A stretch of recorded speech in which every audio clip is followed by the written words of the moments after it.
नमः शिवाय, हर हर महादेव, जय माता की। सावन मास के पवित्र इस महीने में इस सु अवसर पे हमने जो शिव पुराण में से 12 ज्योतिर्लिंगों के प्रादुर्भाव और उनके महात्म्य की श्रृंखला शुरू करी है, उस सब में जो आपका रिस्पांस हमें मिल रहा है, आपका प्यार मिल रहा है, आपका साथ मिल रहा है, उसके लिए बहुत बहुत आभारी और धन्यवाद। उसी श्रृंखला में आज हम त्र्यंबकेश्वर ज्योतिर्लिंग की महिमा का वर्णन करने जा रहे हैं, उसके प्रादुर्भाव और उसकी महिमा का वर्णन करने जा रहे हैं। त्र्यंबकेश्वर बहुत ही अद्भुत स्थान है भगवान भोलेनाथ का, और उतना ही अद्भुत है वहां पे भगवान भोलेनाथ का ज्योतिर्लिंग। आशा करते हैं कि आपको अब तक के जितने भी ज्योतिर्लिंगों की कथा, प्रसंग, प्रादुर्भाव और उनके महात्म्य का वर्णन आया है, आपको पसंद आया होगा। अगर कोई मिस हो गया होगा तो डिस्क्रिप्शन बॉक्स में सबका लिंक दिया जाता है, आप उससे खोल के उसका आनंद और लाभ प्राप्त कर सकते हैं। तो आइए आज की श्रृंखला में हम त्र्यंबकेश्वर ज्योतिर्लिंग की कथा का वर्णन करते हैं। त्र्यंबकेश्वर ज्योतिर्लिंग के प्रसंग में महर्षि गौतम के द्वारा किए गए परोपकार की कथा आती है। उनका तप के प्रभाव से अक्षय जल प्राप्त करके ऋषियों की अनावृष्टि के कष्ट से रक्षा करना और ऋषियों का छल पूर्वक उन्हें गौ हत्या में फंसाकर आश्रम से निकालना और उनका शुद्धि का उपाय बताना, यह संपूर्ण कथा त्र्यंबकेश्वर ज्योतिर्लिंग के प्रादुर्भाव से जुड़ी हुई है। सूत जी कहते हैं, मुनीश्वरों सुनो, मैंने सदगुरु व्यास जी के मुख से जैसी सुनी है उसी रूप में एक पाप नाशक कथा तुम्हें सुना रहा हूं। पूर्व काल की बात है, गौतम नाम से विख्यात एक श्रेष्ठ ऋषि रहते थे, जिनकी परम धार्मिक पत्नी का नाम अहिल्या था। दक्षिण दिशा में जो ब्रह्मगिरी है, वहीं उन्होंने 10,000 वर्षों तक तपस्या की थी। उत्तम व्रत का पालन करने वाले महर्षियों एक समय वहां 100 वर्षों तक बड़ा भयानक अवकृषण हो आया। सब लोग महान दुख में पड़ गए। इस भूतल पर कहीं गीला पत्ता भी नहीं दिखाई देता था। फिर जीवों का आधारभूत जल कहां से दृष्टिगोचर होता। उस समय मुनि, मनुष्य, पशु, पक्षी और मृग सब वहां से 10 दिशाओं को चले गए। तब गौतम ऋषि 6 महीने तक तप करके वरुण को प्रसन्न किया। वरुण के प्रकट होकर वर मांगने को कहा। ऋषि ने वृष्टि के लिए प्रार्थना की। वरुण ने कहा, देवताओं के विधान के विरुद्ध वृष्टि ना करके मैं तुम्हारी इच्छा के अनुसार तुम्हें सदा अक्षय रहने वाला जल देता हूं। तुम एक गड्ढा तैयार करो। उनके ऐसा कहने पर गौतम ने 1 हाथ गहरा गड्ढा खोदा और वरुण ने उसे दिव्य जल के द्वारा भर दिया। और परोपकार से सुशोभित होने वाले मुनिश्रेष्ठ गौतम ने कहा, महामुने, कभी क्षीण न होने वाले यह जल तुम्हारे लिए तीर्थ रूप होगा और पृथ्वी पर तुम्हारे ही नाम से इसकी ख्याति होगी। यहां किए हुए दान, होम, तप, देव पूजन तथा पितरों का श्राद्ध सभी अक्षय होंगे। ऐसा कहकर उन महर्षि ने प्रसन्नचित हो वरुण देव अंतर्ध्यान हो गए। उस जल के द्वारा दूसरों का उपकार करके महर्षि गौतम को बड़ा सुख मिला। महात्मा पुरुष का आश्रय मनुष्यों के लिए महत्व की ही प्राप्ति कराने वाला होता है। महान पुरुष ही महात्मा के उस स्वरूप को देखते हैं और समझते हैं। दूसरे अधम मनुष्य इसको नहीं समझ सकते और ना देख सकते हैं। मनुष्य जैसे पुरुष का सेवन करता है, वैसे ही फल पाता है। महान पुरुष की सेवा से महत्ता मिलती है और शूद्र की सेवा से शुद्धता। उत्तम पुरुषों का यह स्वभाव ही है कि वे दूसरों के दुख को नहीं सहन कर पाते। अपने को दुख प्राप्त हो जाए, इसे भी स्वीकार कर लेते हैं। और यही तो शिव सिखाते हैं, देना, अपने सुखों का त्याग करके दूसरों के लिए दुखों को भी गले से लगा लेना। यही तो शिव का अर्थ है, यही तो शिव का शिव तत्व है। किंतु दूसरों के दुख का निवारण ही करते रहते हैं। दयालु, अभिमान शून्य, उपकारी और जितेंद्रिय, ये पुण्य के 4 खंबे हैं जिनके आधार पर यह पृथ्वी टिकी हुई है। तदंतर गौतम जी वहां पर परम दुर्लभ जल को पाकर विधि पूर्वक नित्य नैमित्तिक कर्म करने लगे। उन मुनीश्वरों ने वहां नित्य होम की सिद्धि के लिए धान, जौ और अनेक प्रकार के निवार बो दिए। इस तरह तरह तरह के धान ने भांति भांति के वृक्ष और अनेक प्रकार के फल फूल वहां लहला उठे। यह समाचार सुनकर वहां दूसरे सहस्त्रों ऋषि मुनि, पशु पक्षी तथा बहुसंख्य के जीव आकर फिर से रहने लगे। वह वन इस भूमंडल पर बड़ा सुंदर हो गया। उस अक्षय जल के संयोग से अनावृष्टि वहां के लिए दुखदायिनी नहीं रह गई। उस वन में अनेकों शुभ कर्म परायण ऋषि अपने शिष्य, भार्या और पुत्र आदि के साथ वास करने लगे। उन्होंने कालक्षेप करने के लिए वहां धान बो दिया।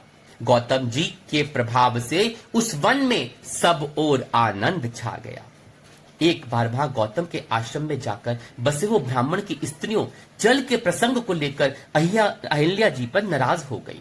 उन्होंने अपने पतियों को उकसाया।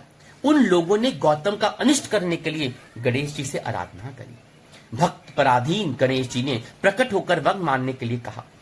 तब ये बोले, भगवान, यदि आप हमें वर देना चाहते हैं तो कोई ऐसा उपाय बता दीजिए और कीजिए भी जिससे समस्त ऋषि डांट फटकार कर गौतम को आश्रम से बाहर निकाल दे। ईर्ष्या बहुत बड़ी शत्रु है मनुष्य की। गणेश जी ने कहा, ऋषियों, तुम सब लोग सुनो। इस समय तुम उचित कार्य नहीं कर रहे हो। बिना किसी अपराध के उन पर क्रोध करने के कारण तुम्हारी हानि ही होगी। जिन्होंने पहले उपकार किया हो, यदि उन्हें दुख दिया जाए तो वह अपने लिए हमेशा हितकारक होता है। जब उपकारी को दुख दिया जाता है, उनको दुख दिया जाता है, पीड़ा दी जाती है, तब उससे इस जगत में अपना ही नाश होता है। ऐसी तपस्या करके उत्तम फल की सिद्धि की जाती है। स्वयं ही शुभ फल का परित्याग करके अहितकारक फल को नहीं ग्रहण किया जाता। ब्रह्मा जी ने जो कहा है वह असाधु कभी साधुता को और साधु कभी असाधुता को नहीं ग्रहण करता। यह बात निश्चय ही ठीक जान पड़ती है। पहले उपवास के कारण जब तुम लोगों को दुख भोगना पड़ा था, तब महर्षि गौतम ने जल की व्यवस्था करके तुम्हें सुख दिया, परंतु इस समय तुम सब लोग उन्हें दुख दे रहे हो। संसार में ऐसा कार्य करना कदापि उचित नहीं है। इस बात पर तुम लोग सर्वथा विचार कर लो। स्त्रियों की शक्ति से मोहित हुए तुम लोग यदि मेरी बात नहीं मानोगे, तुम्हारा यह बर्ताव गौतम के लिए अत्यंत हितकारी ही होगा, इससे में कोई संशय नहीं है। हे मुनिश्रेष्ठ, गौतम तुम्हें पुनः निश्चय ही सुख देंगे, अतः उनके साथ छल करना कदापि उचित नहीं है और स्त्रियों की बातों में आकर अपनी बुद्धि का इस्तेमाल ना करना यह बहुत ही गलत है। इसलिए तुम लोग कोई दूसरा वर मांग लो। सूत जी कहते हैं, ब्राह्मणों, महात्मा गणेश जी ने ऋषियों से जो बात कही वह कदापि उनके हितकर थी, तो भी उन्होंने इसे नहीं स्वीकार किया। तब भक्तों के अधीन होने के कारण उन शिव कुमार ने कहा, तुम लोगों ने जिस वस्तु के लिए प्रार्थना की है उसे मैं अवश्य करूंगा। पीछे जो होनहार होगी वह होकर ही रहेगी। होनी बहुत बलवान होती है। ऐसा कहकर वह अंतर्ध्यान हो गए। मुनीश्वरों, उसके बाद उन दुष्ट ऋषियों के प्रभाव से तथा उन्हें प्राप्त हुए वर के कारण जो घटना घटित हुई उसे सुनिए। वहां गौतम के खेत में जो धान और जौ थे, उनके पास गणेश जी एक दुर्बल गाय बनकर गए। दिए हुए वर के कारण वह गऊ कांपती हुई वहां जाकर धान और जौ चरने लगी। इसी समय देववश गौतम जी वहां आ गए।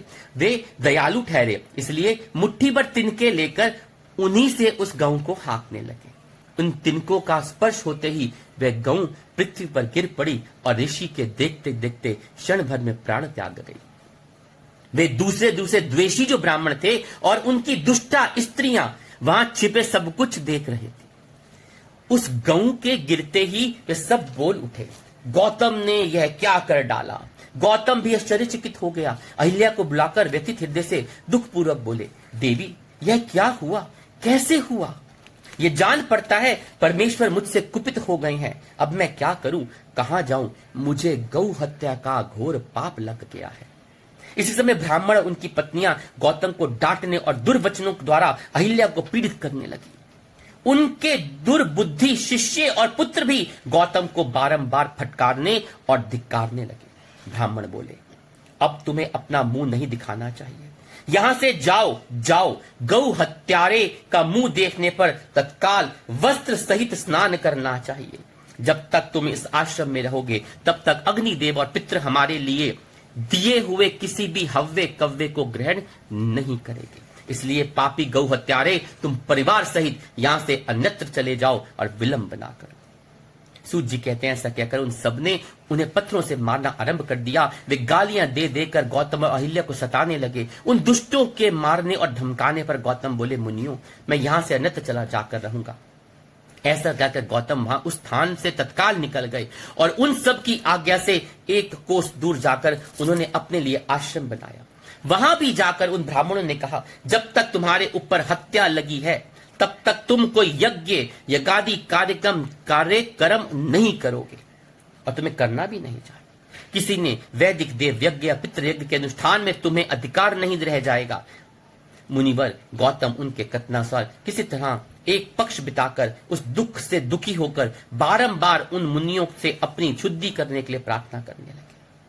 उनके दीन भाव से प्रार्थना करने पर उन ब्राह्मणों ने कहा, गौतम तुम अपने पाप को प्रकट करते हुए 3 बार सारी पृथ्वी की परिक्रमा करो, फिर लौटकर यहां से 1 महीने का व्रत तक करो। उनके बाद इस ब्रह्मगिरी की 101 परिक्रमा करने के पश्चात तुम्हारी शुद्धि होगी। अथवा यहां गंगा जी को लेकर आओ और उन्हीं के जल से स्नान करो तथा 1 करोड़ पार्थिव लिंग बनाकर महादेव की आराधना करो। बोलिए हर हर महादेव। फिर गंगा में स्नान करके इस पर्वत की 11 बार परिक्रमा करो। तत्पश्चात 100 घड़ों के जल से पार्थिव शिवलिंग को स्नान कराने पर तुम्हारा उद्धार होगा। उन ऋषियों के इस प्रकार कहने पर गौतम ने बहुत अच्छा कहकर उनकी बात मान ली और बोले, मुनीश्वरों, मैं आप श्रीमानों की आज्ञा से यहाँ पार्थिव पूजन तथा ब्रह्मगिरी की परिक्रमा करूंगा। ऐसा कहकर मुनिश्रेष्ठ गौतम ने उस पर्वत की परिक्रमा करने के पश्चात पार्थिव लिंगों का निर्माण करके उनका पूजन किया। साध्वी अहिल्या की भी साथ रहकर वह सब कुछ किया। उस समय शिष्य प्रशिष्य उन दोनों की सेवा करते थे। सूत जी कहते हैं, पत्नी सहित गौतम ऋषि इस प्रकार आराधना करने पर संतुष्ट हुए और भगवान शिव वहां शिवा और प्रथम गणों के साथ प्रकट हो गए। तदंतर प्रसन्न हुए कृपा निधान भगवान भोलेनाथ शंकर ने कहा, महामुनि, मैं तुम्हारी उत्तम भक्ति से प्रसन्न हूं, तुम कोई वर मांग लो। उस समय महात्मा शंभु के सुंदर रूप को देखकर आनंदित हुए गौतम ने भक्ति भाव से शंकर को प्रणाम करके उनकी स्तुति की। लंबी स्तुति और प्रणाम करने दोनों हाथ जोड़कर वे उनके सामने खड़े हो गए और बोले, देव, मुझे निष्पाप कर दीजिए। भगवान शिव ने कहा, मुने, तुम धन्य हो, कृत्य कृत्य हो और सदा ही निष्पाप हो। उन दुष्टों ने तुम्हारे साथ छल किया। जगत के लोग तुम्हारे दर्शन से पाप रहित हो जाते हैं, फिर सदा मेरी भक्ति में तत्पर रहने वाले तुम क्या पापी हो।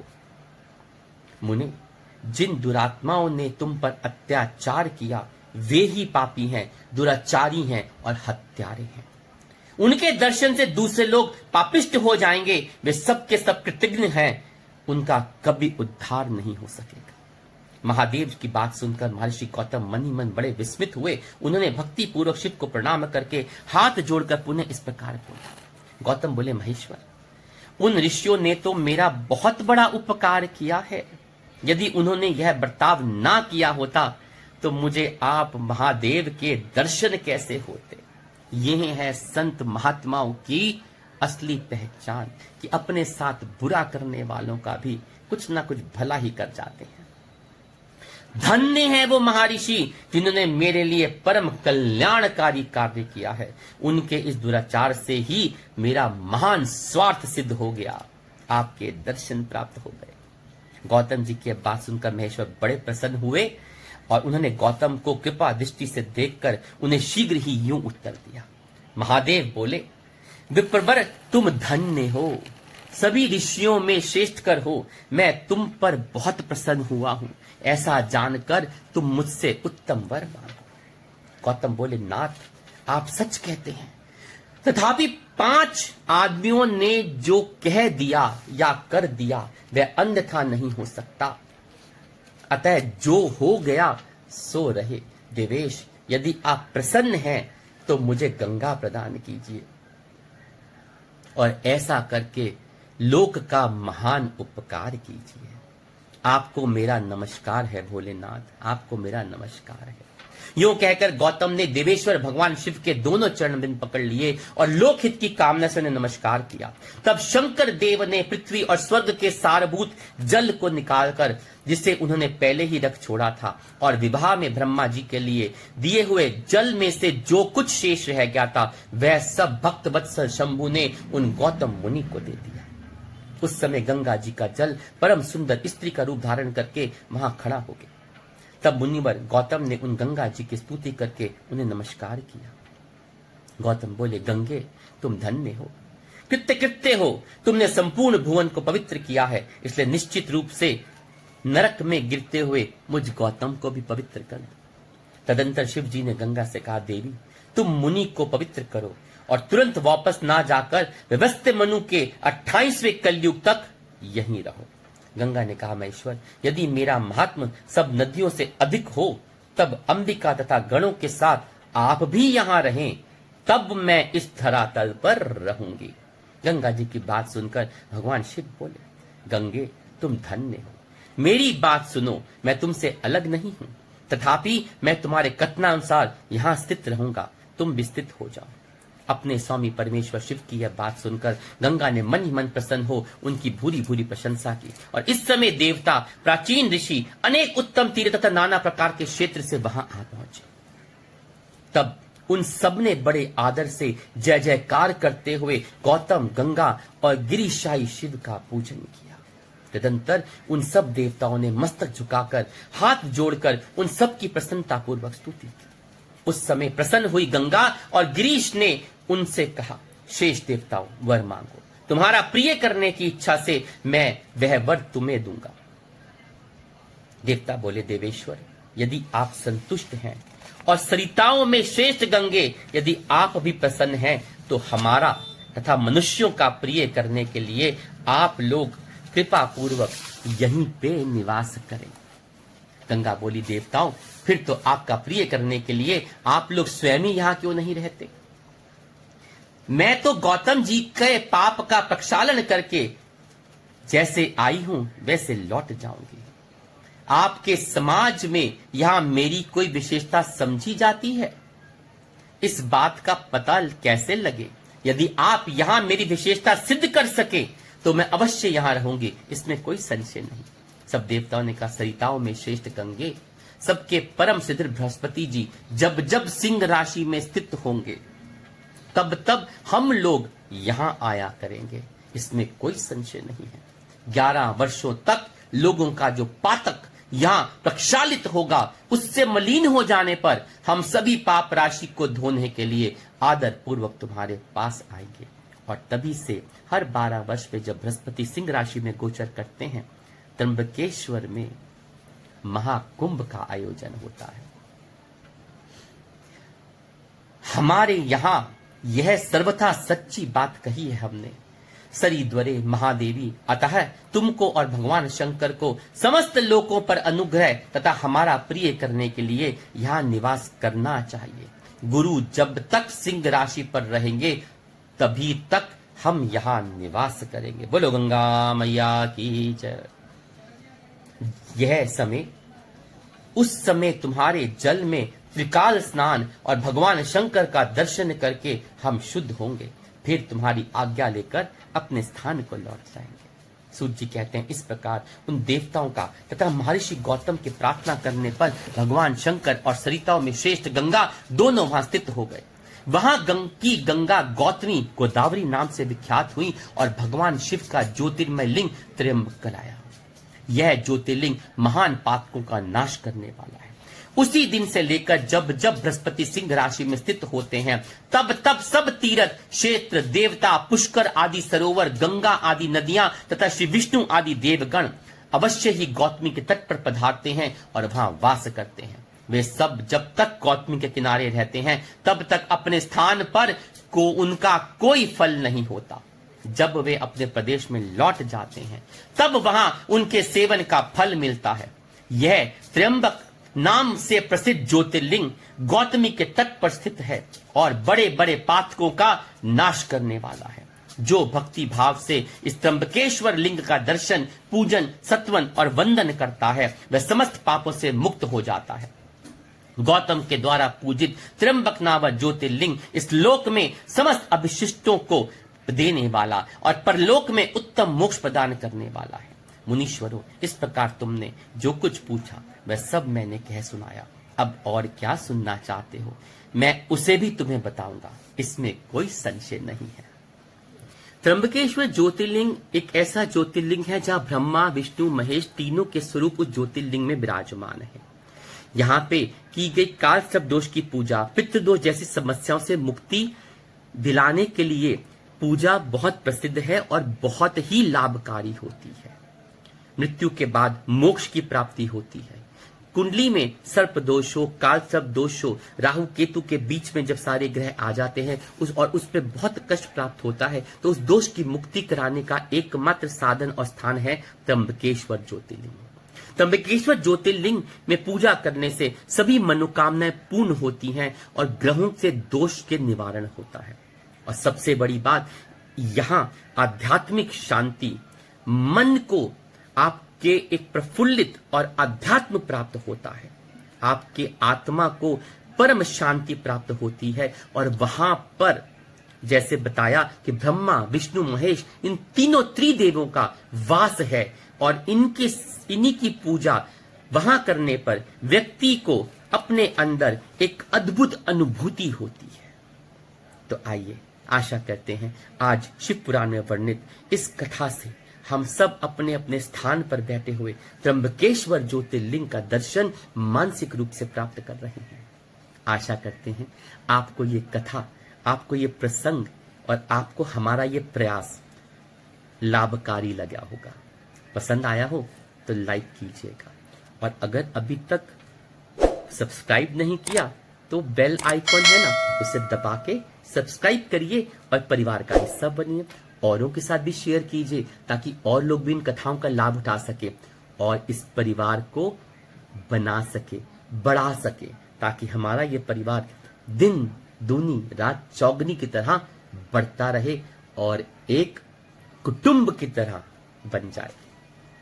हर हर महादेव, जय माता की।